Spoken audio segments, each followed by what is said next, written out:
बिस्मिल्लाहिर्रहमानिर्रहीम। शुरू अल्लाह के नाम से जो बड़ा मेहरबान और निहायत रहम करने वाला है। दिल्ली की सरजमी, जहां हर गली हर कोना अपनी एक अनकही दास्तान बयान करता है। यह वही दिल्ली है जहां सूफियत की रूहानी खुशबू हवाओं में घुली हुई है। यहाँ हजरत निजामुद्दीन औलिया की दरगाह आज भी हर मजहब और हर तबके के लोगों को मोहब्बत और अमन का पैगाम देती है। यहाँ की फिजा में अमीर खुसरो की शायरी और उनके तसव्वुफ का जादू हर दिल को छू जाता है। और यह वही दौर था जब दिल्ली की सल्तनत पर अलाउद्दीन खिलजी का जलवा था। एक ऐसा बादशाह जिसने हिंदुस्तान के नक्शे को बदल कर रख दिया। लेकिन क्या आपको पता है इन तीनों शख्सियतों की जिंदगियां एक दूसरे से किस तरह जुड़ी? आइए आज हम आपको इस दास्तान में लेकर चलते हैं। 13वीं सदी का भारत, एक ऐसा दौर जब हिंदुस्तान सूफियों के तालीम और करामात का मरकज बना हुआ था। हर गली हर कोने में रूहानियत की खुशबू बिखरी हुई थी। अस्सलामु अलैकुम दोस्तों, आप सभी का हमारे नोटबुक लाइफ यूट्यूब चैनल में तहे दिल से खुश आमदीद हैं। दिल्ली की सल्तनत, जहां हर तरफ ताकत और शौर्य की कहानियां लिखी जा रही थी। यह वह दौर था जब हिंदुस्तान पर अलाउद्दीन खिलजी का सिक्का चलता था। एक ऐसा बादशाह जिसने न सिर्फ मंगोलों के आक्रमण को नाकाम किया बल्कि अपनी सल्तनत की सरहदों को भी मजबूती दी। अलाउद्दीन अपनी बेहतरीन फौजी रणनीतियों और लोहे जैसी सख्त हुकूमत के लिए मशहूर था। मगर एक बात थी जो उसके दिल में हमेशा खटकती रही। उसके शाही महल की दीवारों के पीछे भी एक खामोश बेचैनी थी। दिल्ली की सरजमी पर मौजूद एक सूफी हजरत निजामुद्दीन औलिया, जिनकी रूहानियत की खुशबू हर तरफ फैल चुकी थी। आम लोगों से लेकर बड़े बड़े रईस और दरबारी तक उनकी मोहब्बत और दुआओं के तलबगार थे। मगर इन सब के बीच अलाउद्दीन के दिल में भी यह ख्वाहिश थी कि वह एक बार इस रूहानी शख्सियत से मुलाकात करे। कहते हैं कि जब भी अलाउद्दीन ने हजरत से मिलने की ख्वाहिश जताई तो हर बार उन्हें एक ही जवाब मिला, दिल्ली अभी दूर है। यह चंद अल्फाज सुनने में जितने आसान लगते हैं, उनके पीछे छिपा मतलब उतना ही गहरा था। अलाउद्दीन, जो हिंदुस्तान का सबसे ताकतवर बादशाह था, उसके लिए यह जवाब किसी रहस्य से कम नहीं था। बादशाह के दरबार में एक दिन जब इस बात का जिक्र हुआ तो उसके वजीर ने कहा, हुजूर, हजरत निजामुद्दीन औलिया एक सूफी हैं। उनकी दुनिया अलग है। वहां न तख्त की हुकूमत चलती है न तलवार की। वहां सिर्फ अल्लाह की मोहब्बत और इंसानियत का पैगाम मिलता है। अलाउद्दीन के अंदर का सुल्तान बेशक ताकतवर था, मगर उसका दिल किसी मासूम बच्चे की तरह तड़प रहा था। वह इस रहस्य को समझने की कोशिश करता, मगर हर बार उसका गुरूर उसे रोक देता। एक बार उसने अपना सबसे खास दरबारी भेजा। पैगाम यह था कि हजरत उससे मिलने आए, लेकिन जवाब फिर वही था, दिल्ली अभी दूर है। इस जवाब ने अलाउद्दीन को बेचैन कर दिया। वह सोचने लगा, आखिर ऐसा क्या है जो मुझे उनसे दूर रखता है? मैं एक बादशाह हूं, मेरा हुक्म हर जगह माना जाता है। फिर ये सूफी क्यों मुझे नजरअंदाज कर रहे हैं? मगर सूफी की दुनिया अलग होती है। वहां न तख्त की चमक मायने रखती है और न ही बादशाह का गुरूर। वहां सिर्फ अल्लाह के बंदों की मोहब्बत और इंसानियत की खिदमत की अहमियत होती है। हजरत निजामुद्दीन औलिया का हर लफ्ज, हर इशारा अल्लाह की रहमत का अक्स था। इस जवाब का राज अलाउद्दीन के लिए हमेशा एक पहेली बना रहा। कहते हैं कि जब इंसान का गुरूर टूटता है तभी वह सच्ची रूहानियत को समझ पाता है। अलाउद्दीन के साथ भी यही होना बाकी था। अलाउद्दीन की बेचैनी हर गुजरते दिन के साथ बढ़ती जा रही थी। उसने कई बार हजरत से मिलने की कोशिश की, लेकिन हर बार वही जवाब। अब बादशाह के दिल में एक सवाल घर कर गया था, क्या यह सूफी मेरे लिए दुआ नहीं करना चाहते? क्या मेरा गुरूर उन्हें मेरे करीब आने से रोक रहा है? एक रात जब अलाउद्दीन महल की बालकनी में खड़ा था, उसने दूर किसी मस्जिद से अजान की आवाज सुनी। यह आवाज उसके दिल में गूंजती रही। उसने अपने वजीर से कहा, यह सूफी जो दिल्ली को रोशन कर रहे हैं, आखिर उनकी दुआओं में ऐसी क्या ताकत है? वजीर ने जवाब दिया, हुजूर, उनकी ताकत उनकी मोहब्बत है। वह किसी से डरते नहीं, क्योंकि उनके दिल में सिर्फ अल्लाह का खौफ है। उनकी दुआएं हर बेबस और मजबूर इंसान के लिए हैं। यह सुनकर अलाउद्दीन ने एक और कोशिश करने का फैसला किया। इस बार उसने हजरत को एक कीमती तोहफा भिजवाया, सोने से जड़े कपड़े और रेशम की चादर। लेकिन जब यह तोहफा हजरत के पास पहुंचा तो उन्होंने वह सब कुछ लंगर में बांटने का हुक्म दिया। इस घटना ने अलाउद्दीन को और भी हैरान कर दिया। वह समझ गया कि इस सूफी को न तो बादशाहत की परवाह है और न ही दुनिया की चमक धमक की। अलाउद्दीन के दिल में अब यह एहसास घर करने लगा कि सच्ची ताकत तख्त में नहीं, बल्कि उस मोहब्बत और खिदमत में है जो इंसानियत के लिए की जाती है। उसने आखिरी बार खुद जाने का फैसला किया। जब अलाउद्दीन हजरत के दरबार के पास पहुंचा तो उसने देखा कि वहां गरीबों और यतीमों की भीड़ लगी हुई है। हर कोई हजरत से दुआओं की भीख मांग रहा था। यह मंजर देखकर अलाउद्दीन का दिल पिघल गया। जब वह हजरत के पास पहुंचा और झुककर सलाम किया तो हजरत ने मुस्कुराते हुए कहा, अब दिल्ली तुम्हारे करीब है। यह लफ्ज सुनकर अलाउद्दीन की आंखों से आंसू बह निकले। उसने समझ लिया कि तख्त और ताज से बड़ी चीज इंसानियत और मोहब्बत है। इस मुलाकात ने उसकी जिंदगी हमेशा के लिए बदल दी। इस रूहानी मुलाकात के बाद अलाउद्दीन अक्सर हजरत निजामुद्दीन औलिया के दरबार में हाजिरी देने लगा। जब हिंदुस्तान सूफियों के तालीम और करामात का मरकज बना हुआ था, हर गली, हर कोने में रूहानियत की खुशबू बिखरी हुई थी। इसी दौर में 1238 ईस्वी में बदायूं की पाक सरजमी पर एक ऐसा बच्चा पैदा हुआ जिसके बारे में कहा गया कि वह इस दुनिया को इंसानियत का सबसे बड़ा पैगाम देगा। यह बच्चा कोई और नहीं बल्कि हजरत शेख निजामुद्दीन औलिया थे। आपकी जिंदगी की शुरुआत से ही इम्तिहानों का सिलसिला शुरू हो गया।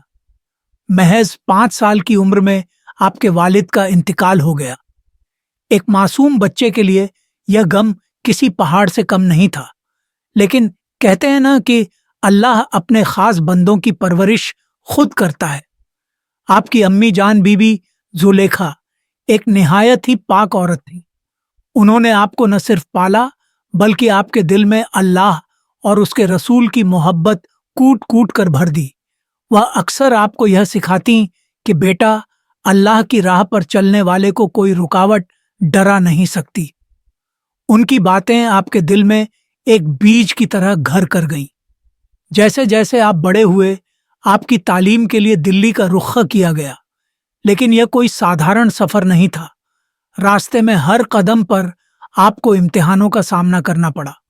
दिल्ली पहुंचने के बाद आपके जीवन का सबसे अहम मोड़ तब आया जब आपकी मुलाकात बाबा फरीदुद्दीन गंज ए शकर से हुई।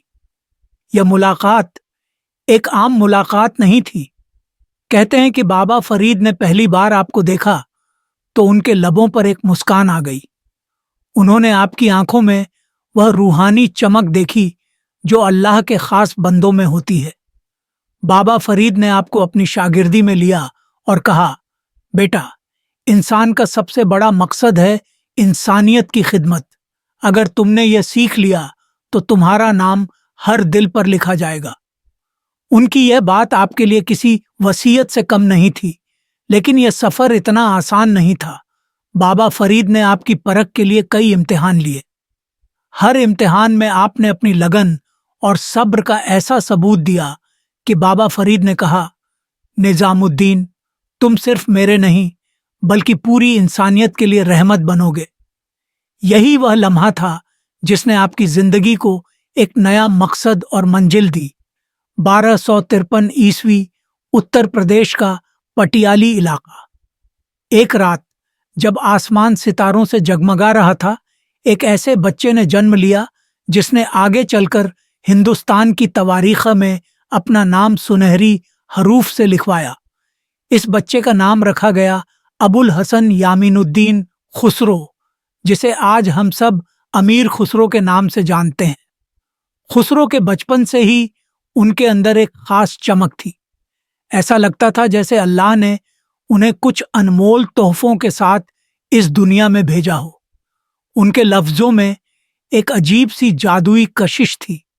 جب وہ بولتے تو ایسا محسوس ہوتا جیسے کوئی میٹھا نغمہ بج رہا ہو۔ ان کے شاعرانہ انداز اور سنگیت کی مہارت نے ہر سننے والے کو حیران کر دیا، لیکن ہر فنکار کو مکمل بنانے کے لیے ایک رہبر کی ضرورت ہوتی ہے۔ خسرو کی زندگی میں بھی وہ لمحہ تب آیا جب انہوں نے دلی کی سرزمین پر قدم رکھا۔ یہ وہی دلی تھی جو صوفیت کا مرکز تھی۔ دلی میں ایک دن خسرو کو خبر ملی کہ ایک بڑے صوفی حضرت نظام الدین اولیاء اپنے دربار میں لوگوں کو روحانیت کا پیغام دے رہے ہیں۔ خسرو کے دل میں عجیب سا بے چینی کا احساس ہوا۔ ان کے قدم خود بخود اس روحانی دربار کی طرف بڑھنے لگے۔ جب پہلی بار خسرو کی نظر حضرت نظام الدین اولیاء پر پڑی تو وہ وہیں ٹھٹک گئے۔ ایسا لگا جیسے ان کے سامنے ایک نورانی شخصیت کھڑی ہو۔ حضرت نے خسرو کی طرف نظر اٹھائی اور مسکرائے۔ وہ مسکان کسی سکون سے کم نہیں تھی۔ خسرو نے جھک کر ادب سے سلام کیا۔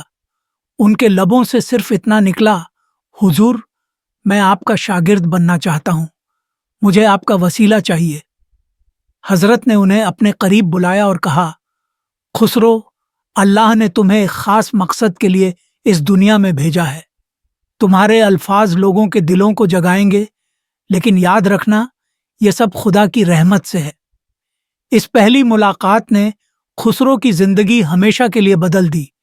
انہوں نے اپنی شاعری، اپنی قوالیوں اور اپنی تمام فنکاریوں کو اپنے پیر اور مرشد حضرت نظام الدین اولیاء کے نام کر دیا۔ خسرو کے دل میں اپنے مرشد کے لیے اتنا اخلاص تھا کہ انہوں نے لکھا، اگر خدا بھی مجھے یہ کہے کہ خسرو مجھے چھوڑ دو تو میں کہوں گا کہ پہلے نظام الدین کو مجھ سے دور کرو۔ یہ رشتہ نہ صرف ایک شاگرد اور اس کے رہبر کا تھا، بلکہ یہ محبت اور روحانیت کا ایسا بندھن تھا جس نے تواریخ کو ہمیشہ کے لیے امر کر دیا۔ ایک بار کی بات ہے، خسرو اپنے استاد حضرت نظام الدین علیہ کے پاس بیٹھے ہوئے تھے۔ ان کی آنکھوں میں ایک الگ ہی چمک تھی، جیسے دل میں کوئی گہری بات چھپی ہو۔ وہ دھیرے سے بولے، حضرت، آپ کی الفت نے مجھے روحانیت کا ایک نیا راستہ دکھایا ہے۔ میں اب اس مارگ پر چلنے کی کوشش کرتا ہوں جسے آپ نے اپنی زندگی سے سنجیو کیا۔ آپ کی رہنمائی سے جو شانتی اور سکون مجھے ملا ہے وہ الفاظ میں نہیں کہہ سکتا۔ حضرت نے خسرو کو دیکھا۔ ان کی آنکھوں میں اس ادبھت رشتے کی گہری سمجھ تھی۔ حضرت مسکرائے اور پھر نرم آواز میں بولے، خسرو، محبت کا راستہ وہی چنتا ہے جسے خدا نے اس قابل بنایا ہو۔ تم میرے دل کا سکون ہو۔ تم میرے اندر کی ہر ایک سچائی اور روحانی آنترکتا کو محسوس کرتے ہو۔ تمہارے ہر ایک الفاظ، ہر ایک سر میں اس محبت کا عکس ہوتا ہے جو میرے دل میں خدا سے ہے۔ یہ رشتہ اتنا گہرا تھا کہ خسرو اپنی شاعری اور سنگیت میں نئی دھنیں کھوجتے تو سب سے پہلے وہ حضرت نظام الدین علیہ کے پاس پہنچتے۔ وہ جانتے تھے کہ ان کی ہر رچنا حضرت کے بنا ادھوری ہے۔ حضرت کے سامنے اپنے ہر الفاظ، اپنے ہر سر کو پیش کرنا ان کے لیے جیسے اپنے دل کی پوری سچائی کھول دینے جیسا تھا۔ خسرو اپنی آواز میں وہ سچائی کھوجتے تھے جو حضرت کے قدموں میں سمائی تھی۔ وہ جانتے تھے کہ جب تک حضرت کا یقین ان کے الفاظ اور سروں پر نہ پڑے، تب تک ان کے دل کی گہرائی पूरी नहीं हो सकती थी। हजरत के सामने अपनी रचनाओं को गाकर वह खुद को एक नए रूप में महसूस करते थे, जैसे हर सुर में रूहानियत का इश्क था और हर अल्फाज में उस अटूट रिश्ते की मोहब्बत छुपी हुई थी। यह रिश्ता न केवल उस्ताद और शागिर्द का था, बल्कि यह उस अज्ञेय रूहानी सफर का प्रतीक था जिसमें दिल और आत्मा का मिलन होता है और दोनों एक दूसरे के बिना अधूरे होते हैं। हजरत और खुसरो के इस अटूट रिश्ते में कोई दूरी नहीं थी। उनकी उल्फत, उनका आदर और उनका यकीन हर दिन और हर पल गहरा होता गया। यह कहानी केवल एक उस्ताद और शागिर्द की नहीं, बल्कि उस दिव्य उल्फत की है जो अल्फाज से परे रूह तक पहुंच जाती है। और यह रिश्ता आज भी हमारे दिलों में जिंदा है, हमें यह याद दिलाता हुआ कि सच्ची मोहब्बत और रूहानियत में कोई हद नहीं होती, बस एक गहरी और ईमानदार नजर की जरूरत होती है। मेरे साथियों, आप सभी का बहुत बहुत शुक्रिया वीडियो को पूरा देखने के लिए। वीडियो पसंद आया है तो चैनल को सब्सक्राइब, लाइक एंड शेयर करना ना भूलें।